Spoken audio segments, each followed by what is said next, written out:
Welcome to Films and Stuff with your hosts, Pete Mitchell and Ethan Hunt. Welcome to the Films and Stuff debate. The idea is super simple. Ethan and I pose a simple statement or topic about which we feel needs a short, semi-nuanced discussion. Then Pete and I will randomly assign ourselves either the pro or anti side of the statement. We then each get up to 4 minutes of uninterrupted time to argue our points. After their opening round, Ethan and I get a 3-minute rebuttal each, which is followed by a 1-minute closing statement. And then it's up to you, the listener, to decide who is the rightful winner. Vote for us on Twitter, leave a comment on our YouTube channel, and let us know who you think won. And now, on to our debate. Bring it on. Hey, Pete. Welcome back to Debate Club. Hi, Ethan. Are you ready to do this? I have stretched my calves. I'm all ready so I don't get any age-related injuries during this brouhaha. I'll take your brouhaha and up it with a shenanigan. Whoa. Okay. So what is the topic of debate today? So today the topic statement is superhero fatigue in the cinema is at risk of causing the Marvel Cinematic Universe and the DC Extended Universe to crash. I will be arguing, yes, I have fatigue. And I will argue, no, there is no such thing as superhero fatigue. So who will present their case to the jury first? It'll be you, right? Because you're the one arguing that it's. I'll be defending against that statement. I'm the prosecutor. I'm the prosecutor. Yeah. What I really, by the way, I have to say, I feel like we've taken the word debate, and I don't think we understand what the word debate actually means. Because all of a sudden we're prosecuting this against a jury of peers. That is not a debate. This is now a trial. It's trial. It's trial club. We've been watching too much Johnny Depp, Amber Heard. We've gone away from debate and straight to prosecutorial malpractice. Yeah, malfeasance. Let me call the Sun right now, the Daily Telegraph, and any other gossip rags that are interested in live tweeting about this. Page 6, Perez Hilton. Okay. All right. I've got 4 minutes to make my case, correct? Yes, I've got my timer, and I will let you know when you're approaching 1 minute. Ding, ding. Okay. Ladies and gentlemen of the jury, to my tribunal of listeners, I submit to you that I am beginning to demonstrate the early stages of superhero fatigue onset on the basis that there are too many universes for me to keep track of. In the beginning, there was the Marvel Cinematic Universe, and it was a happy place filled with well-known characters. And then Warner wanted to get in on the game, and they elbowed their way in with Batman, who's gone through some transformations, Superman, who's still to find his footing, and Wonder Woman, who we all love, and then The Flash, who continues to get kicked out of bars in Hawaii. Then Amazon wanted to get in on this group, so they created The Boys, which I loved.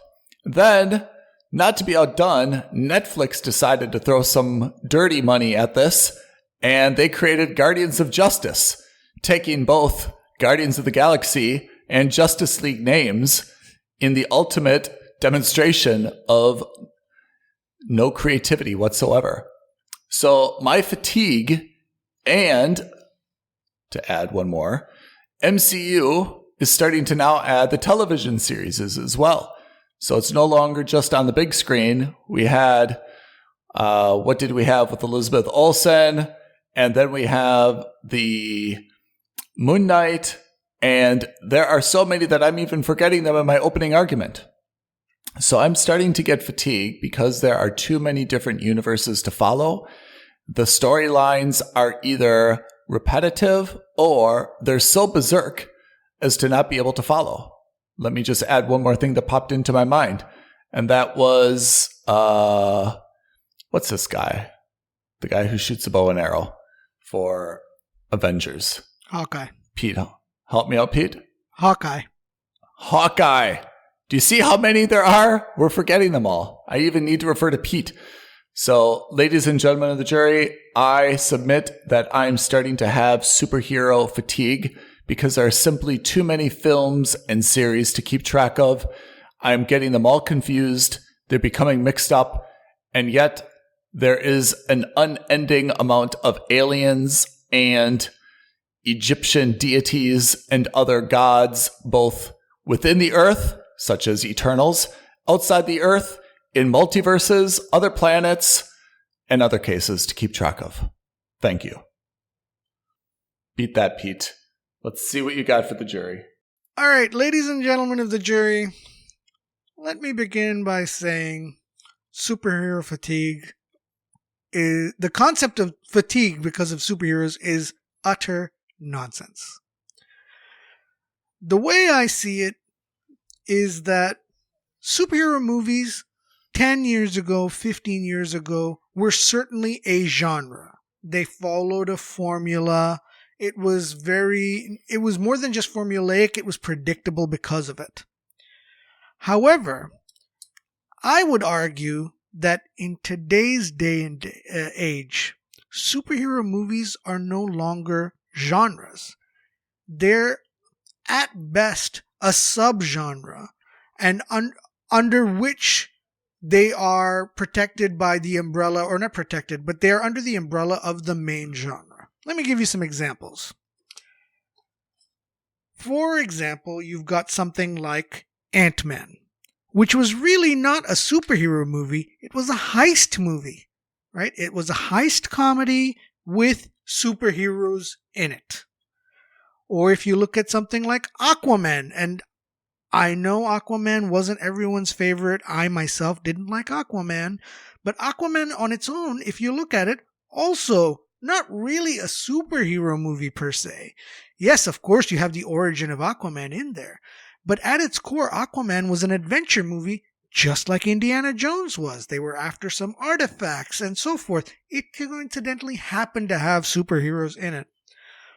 Let's look at Moon Knight, which was kind of like a mystery of the mind, similar to Shutter Island.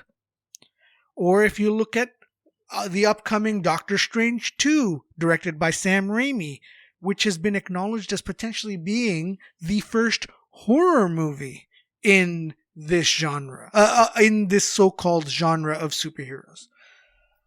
My point to you is that the concept of the superhero is no longer sufficient in being called a genre. I think that is a very facile and very, let's say, naive way of looking at a movie. Just because a movie has a superhero in it doesn't make it a superhero movie.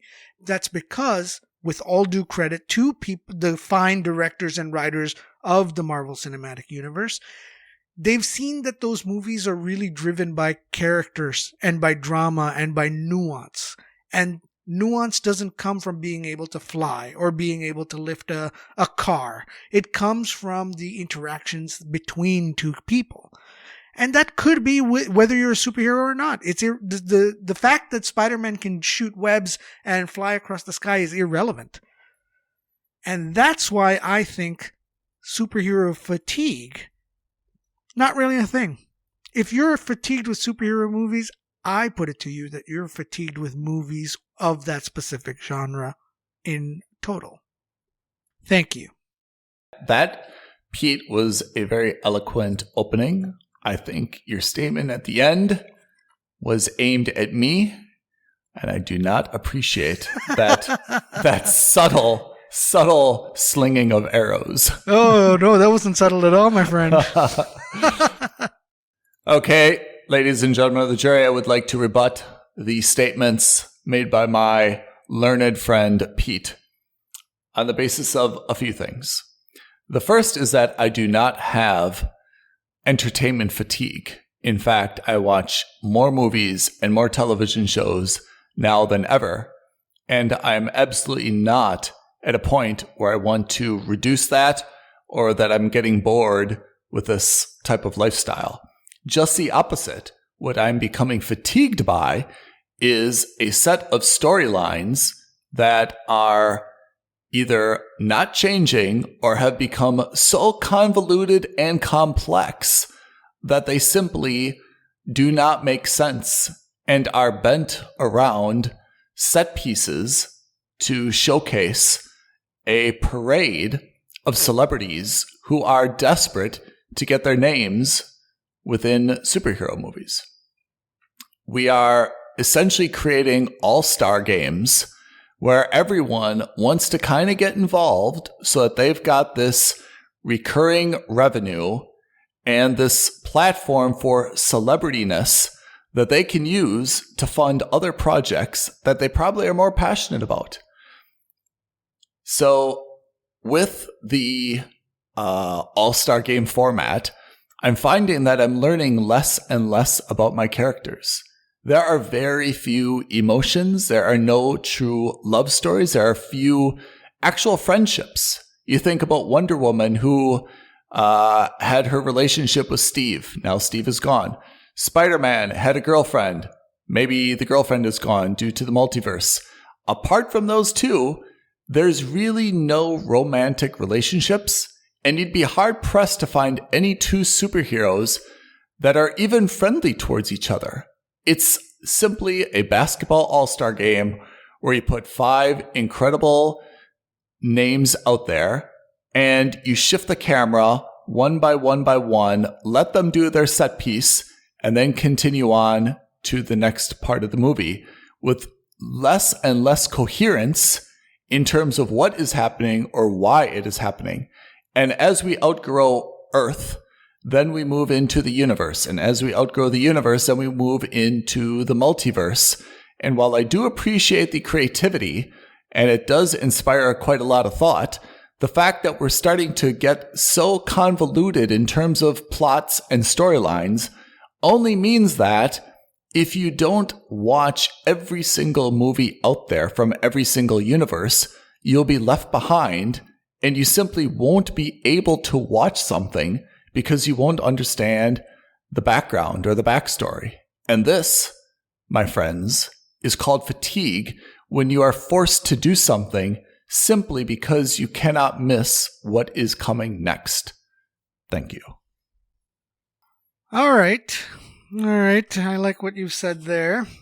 You've raised some good points, some that I may or may not be able to counter. Let me compose myself here. We're so civil. We're so civil. Have you ever met adversaries who are so civil to each other? Yeah, but that's the whole point of this, right? We're good buds who are arguing this for the honor that these debates bring, or these trials bring. It's like sparring. Exactly.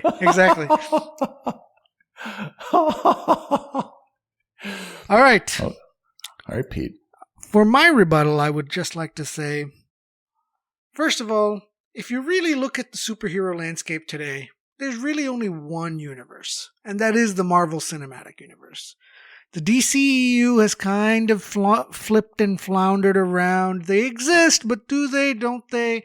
We don't really know. It's very loosely connected. So I'm going to ignore, for the purposes of this argument, I'm going to ignore the DC Entertainment or Extended Universe. I will agree that there's certainly elements of interconnectedness between all of these movies and TV shows. And my esteemed colleague Ethan here did even mention that these movies are now, or shows are even really becoming so complex, and they're built around set pieces, and effectively they've become the equivalent of all-star games. Let me put it to you, dear listeners, who doesn't like a good all-star game? They're full of entertainment. They're full of slam dunks. They're full of callbacks and throwbacks to other, and I'm speaking obviously not about basketball here, about other references. And really, they're about providing a little bit of joy and a little bit of respect to the fans that have really made this universe succeed. If you watch the Avengers movies, really, what the Russo brothers did was say thank you to the audience for watching these 20 movies by throwing in all these little Easter eggs and these throwbacks and references. And in terms of these movies also being a platform to fund other projects for these superstar celebrities, where's the harm in that? That's a good thing too, right? For the overall entertainment universe that we live in, isn't it nice that we can have someone like Oscar Isaac or like Chris Evans do a superhero movie or a TV show so that he can fund 3 or 4 other movies with that are, low-key, smaller budget, something like Snowpiercer, which was also a great movie that may or may not have come out if it wasn't for the fact that Captain America was starring in it. And I would contend to you finally that while the programs seem vapid, or while the movies seem like that they're these all-star games with little critical content, I would just point you again towards the TV universe, where the movies kind of push a lot of narrative into these TV shows, allowing everyone to get a little more, actually a lot more depth and value from those characters. I'd love to say more, but unfortunately, that is my time. Thank you, my friend. Pete, that was very eloquent once again. And I appreciate you raising the idea of the All-Star game and how everyone loves an All-Star game. I absolutely agree. I love a good All-Star game. But the problem with an All-Star game is that there's no stakes. You don't care who wins or loses. You don't find that the players are trying their hardest. You don't even find that the quality of the game is very good. Instead, everyone is kind of going through the motions, mugging for the camera, trying to show their best side. And we've lost a little bit of something with movies where the stakes are high because we need to know how it ends. And we walk out of the cinema or turn off the television saying, wow, can you believe that?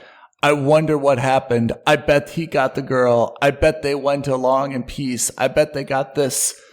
With the universe, there's never an ending. And that's part of the problem, is that we want some closure in our lives.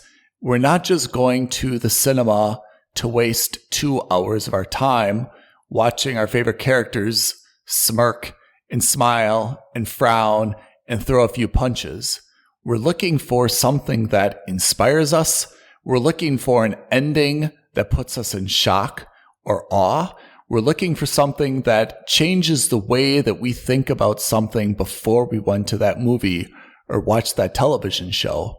And now, as the universe expands, even Warner, which is, I agree, not a great franchise at the moment, it's going through some tumultuous times.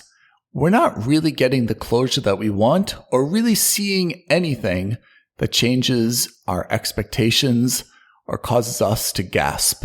And that, I think, is the reason that I'm having fatigue, is that fatigue means I'm no longer emotionally invested in the outcome because I know that there is no outcome.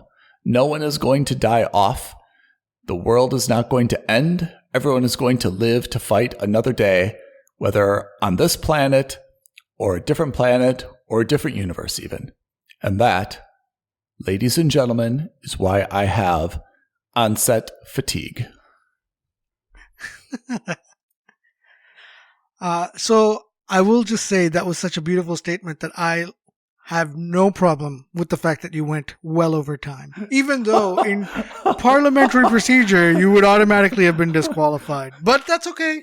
We're not in the multiverse, I would still have time. Yeah. In some universe out there, you came in well under time. So on average, you're fine.